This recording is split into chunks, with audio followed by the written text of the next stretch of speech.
O pessoal está te mandando mensagem? Isso. Então, bom, passou só 15 minutos da explicação. Entre em contato com eles aí, eu aguardo para eles poderem entrar. Tá. Será que eles vão entrar? Não sei. Deixa eu...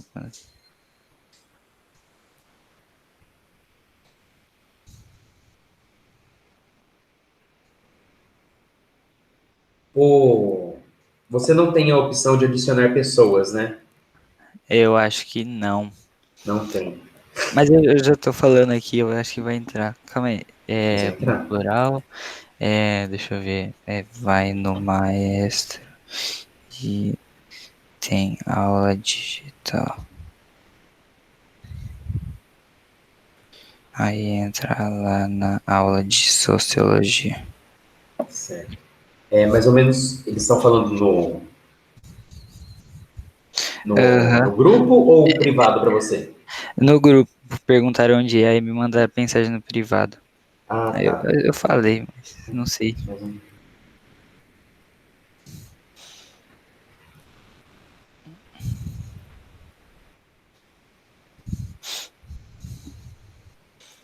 Geralmente, quando apareceu para você, foi direto na plataforma, foi lá, apareceu notificação? Isso, eu tava fazendo a aula, aí eu dei uma paradinha e falou que tinha aula de sociologia. Ah, você Aí foi eu entrei. avisado.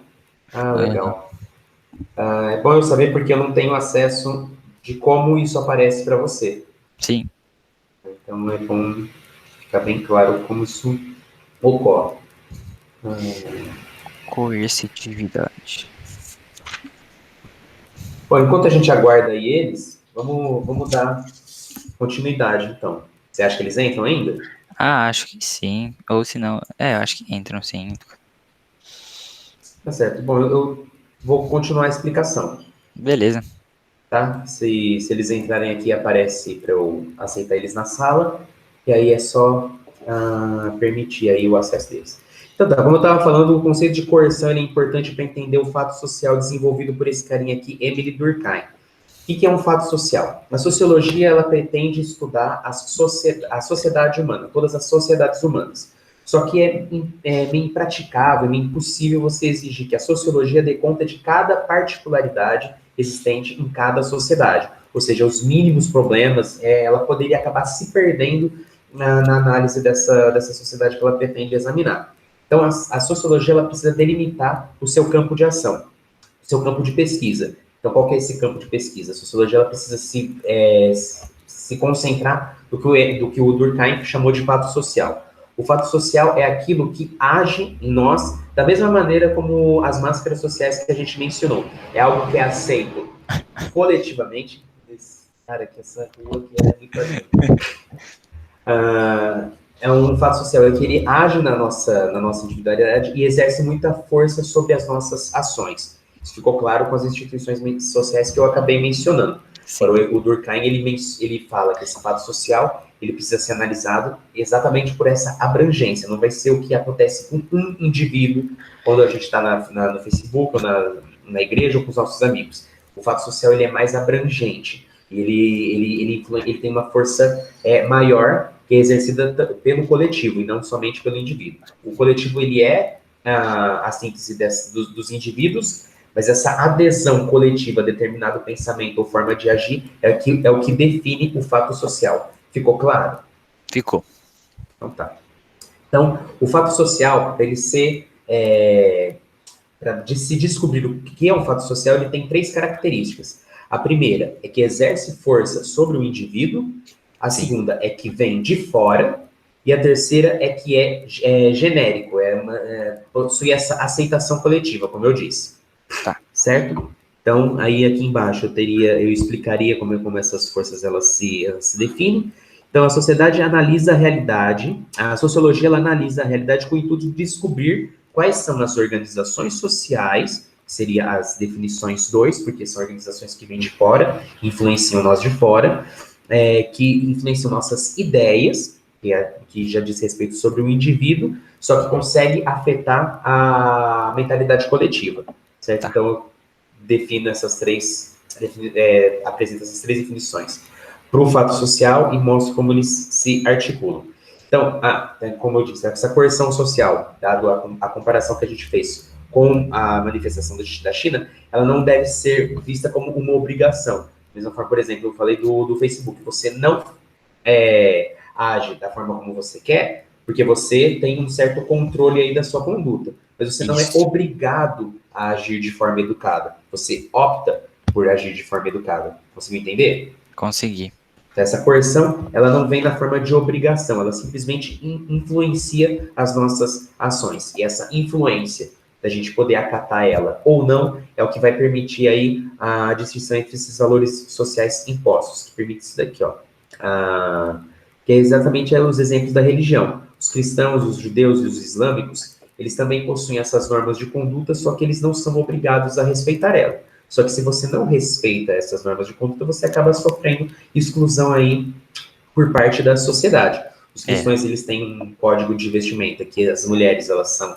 Aqui se enquadraria mais os cristãos e os evangélicos, né? As saias das mulheres abaixo do joelho, os cabelos longos, os homens no judaísmo, eles precisam manter a barba. Aí, ó, temos mais um. Duda. Bom dia. Eu acho que o microfone dela está desligado, mas pode manter assim. Duda, fora do... Certo? Tá dando para ouvir? Tá certo. Você consegue escutar o microfone da Duda, Luiz? Consigo. Consegue?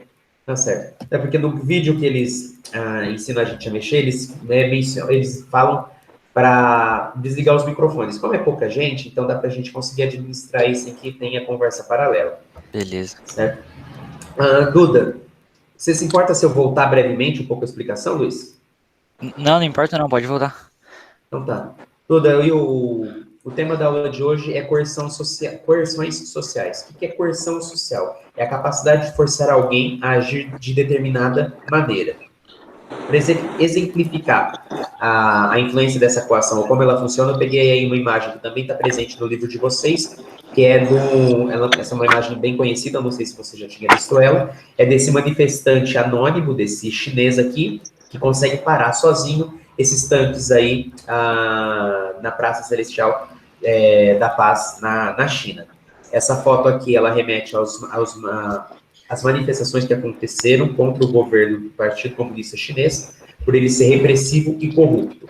O governo, ele não atendeu às reivindicações, eles queriam uma reforma econômica, porque estava atrapalhando a qualidade de vida da população. Ao invés do governo atender às exigências desse povo, eles usaram da violência e reprimiram esses protestos. Esses protestos, eles desencadearam um número imenso de mortes, apesar da gente não saber com precisão o número de pessoas que morreram. Essa foto, ela foi tirada no dia seguinte após a manifestação, após esse incidente na Praça aí da Paz, certo? O governo hoje, ele tenta reprimir essa ideia que menciona aí esse incidente que aconteceu, porque eles tentam apagar aí essa mancha que está presente aí na memória do governo.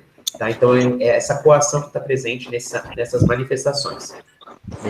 Essas coações, por exemplo, no Partido Comunista Chinês, ele utiliza da violência para forçar o povo a agir de determinada forma.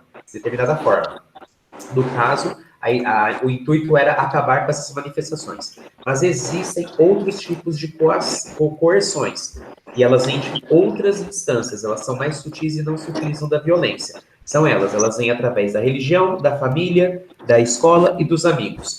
Futuramente eu vou melhorar aí a apresentação desses slides para ficar mais claro para vocês conseguirem ler. Então, essas instituições, elas conseguem influenciar e forçam a gente a vestir máscaras sociais em determinados ambientes. Por exemplo, você vai na igreja, Duda? Duda? Acho que ela deve ter abandonado o computador. Enfim. Não, eu tô escutando. Então tá.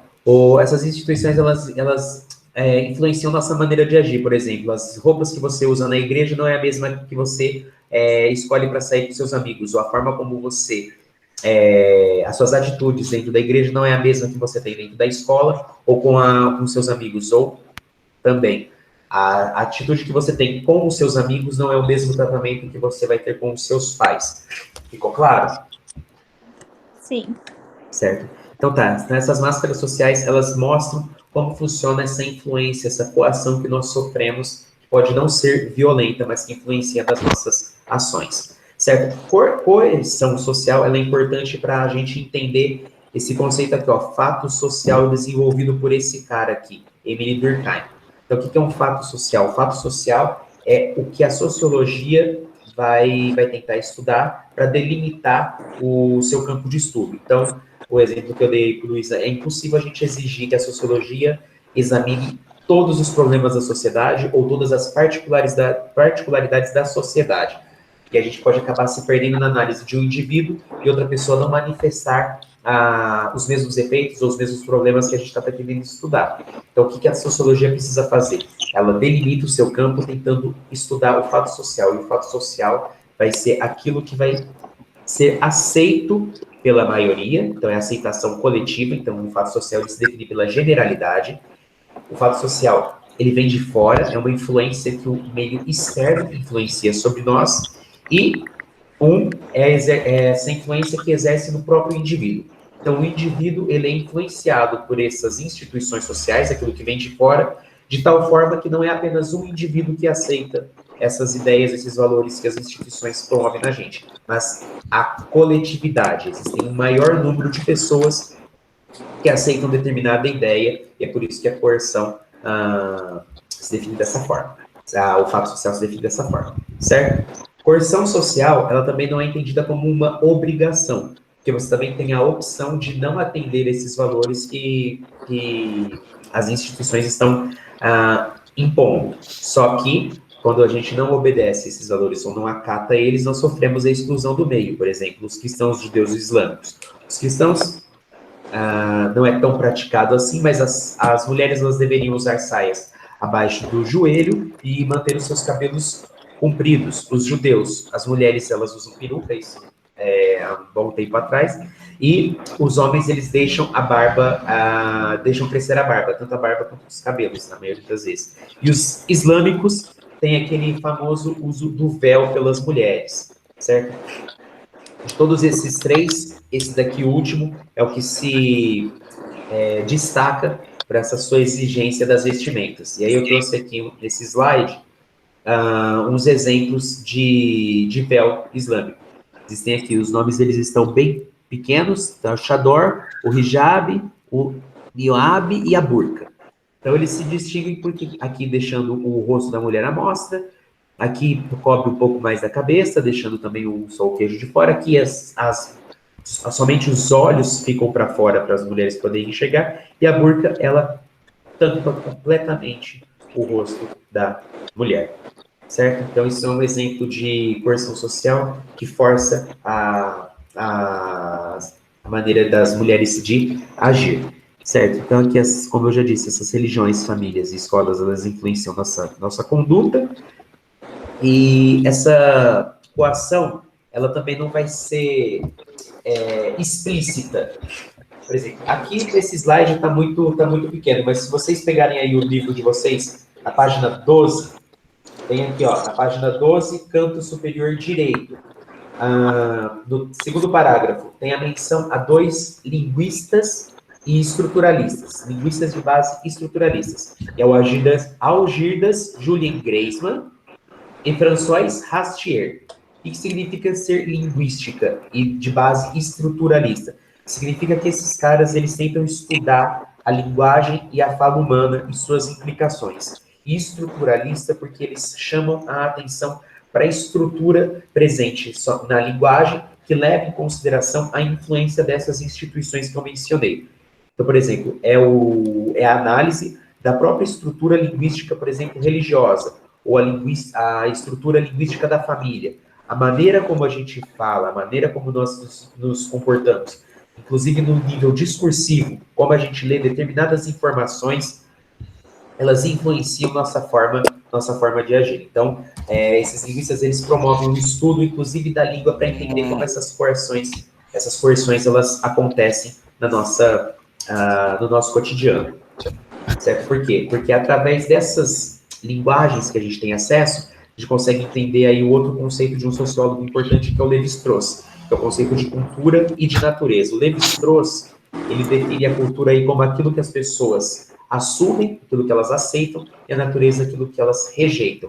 A gente consegue entender a natureza, a cultura, como aquilo que é construído, que as pessoas conseguem aceitar, e a natureza, aquilo que eu observo e consigo aceitar ou não. Em Lévi-Strauss, esses conceitos eles estão conectados, porque um acaba influenciando o outro para conseguir dar origem às nossas leis. Um exemplo que o Lévi-Strauss utiliza é o exemplo do incesto da sociedade que eles estudam. Por que o incesto, a relação sexual entre membros da própria família, ele é proibido?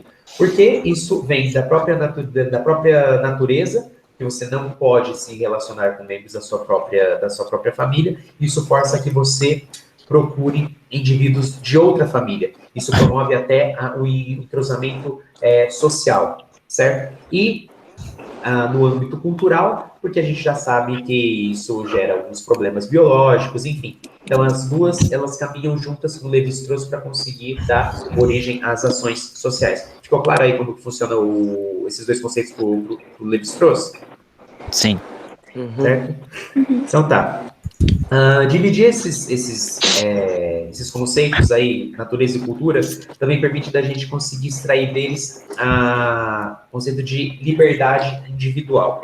Por exemplo, então nós temos a coerção, temos os indivíduos que aceitam ou não determinado valor ou determinada ideia. E quando nós temos aceitação total ou rejeição desses valores, dessas ideias, nós temos isso daqui.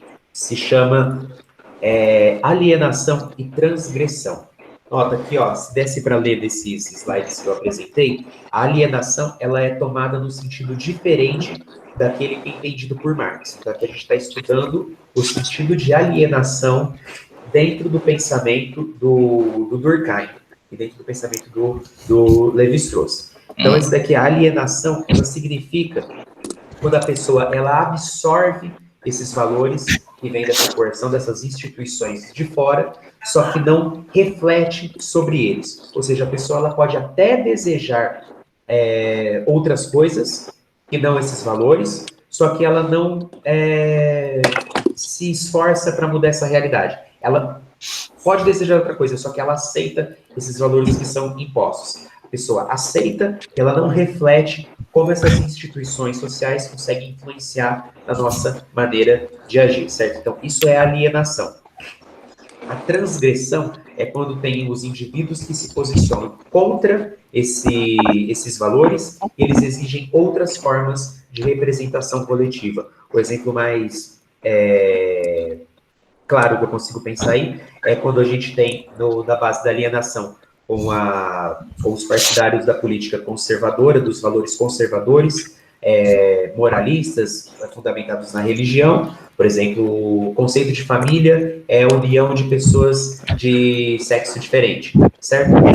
Aí os transgressores, eles chegam, eles questionam essa definição desses valores e exigem outra representação coletiva. Então, a família ela não vai ser definida apenas pelos indivíduos que conseguem gerar filhos ou de sexos diferentes. Ela vai ser definida como membros que compartilham o mesmo teto, enfim, outras definições que conseguem representar o coletivo de outra forma. Ficou claro? Ficou. Sim. Certo. Então, gente, para finalizar aqui, essa que eu acho filosofia da linguagem é a parte que mais me interessa, tanto na sociologia quanto na filosofia, o estudo da linguagem. Nesse slide eu tentei preparar aí para vocês como que o nosso pensamento e nossa ação é influenciado pela linguagem. O Lévi-Strauss, ele pega aí o exemplo do vocábulo das várias traduções de queijo. Ele pega aí uma definição que é fromage, a cheese e queijo no português. O que ele quer fazer com essas três definições de queijo, com essas três traduções de queijo? A ideia que remete, ou seja, não é só o significado de uma palavra, mas a ideia que acompanha essa palavra. Então, para o francês, o fromage, ele acompanha uma ideia de comida apimentada. Para o americano, o cheese, ele quase não possui sabor. E para o brasileiro, o queijo, ele já remete a alguma coisa que é salgado, certo? Ficou claro como vocês conseguem pensar num queijo doce? Não. Não. Então, a ideia do salgado, ela acompanha aí a definição de queijo. Então, existe uma implicação, existe uma base quase metafísica, quase além da nossa experiência, que traz a possibilidade das palavras carregarem sensações. E essas sensações, elas variam de sociedade para sociedade. No exemplo do Strauss, ele pega aí o queijo e mostra como ele é encarado no francês, para os americanos e para o brasileiro. E aí aqui eu tinha feito uma análise do próprio slide que eu fiz.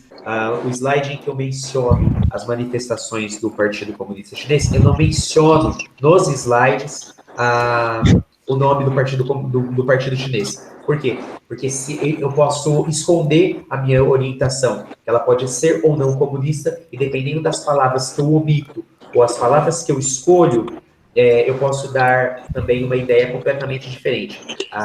Algumas notícias, os noticiários, eles usam desse recurso.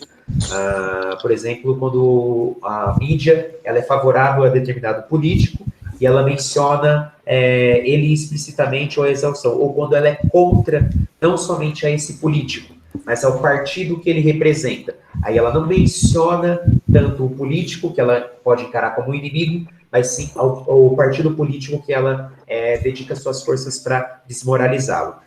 Outra coisa daqui também é o termo que eu usei para me referir às manifestações, a repressão que aconteceu pelo governo do Partido Comunista Chinês. Eu não coloco massacre nos slides, eu coloco incidente. O incidente, ele acaba dando outro teor para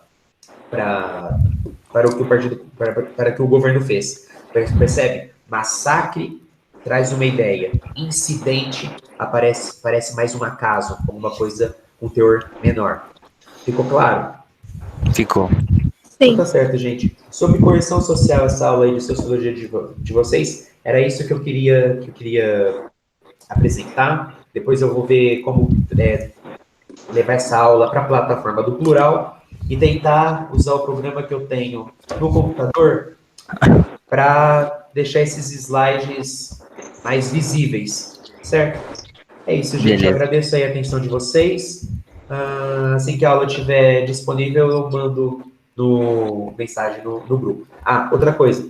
Façam os exercícios dessa aula aqui. Eu não vou fazer mais eu não vou fazer a correção dos exercícios através do vídeo. Eu vou tentar, à medida do possível, fazer a correção deles pela própria plataforma. Eu acho que fica mais fácil e a gente consegue aí economizar tempo para dar continuidade da matéria. Certo? Certo. Ok, Sim. gente. Agradeço mais uma vez vocês. Então é isso. Ô, Até já Lucas. já para a aula de empreendedorismo. Vai ter aula meio-dia? Vai ter. Beleza. Tá certo? Tá bom. Então tá, ok, gente. Tá? Tchau para Tchau. vocês. Tchau, tchau. Como que eu fecho isso aqui agora?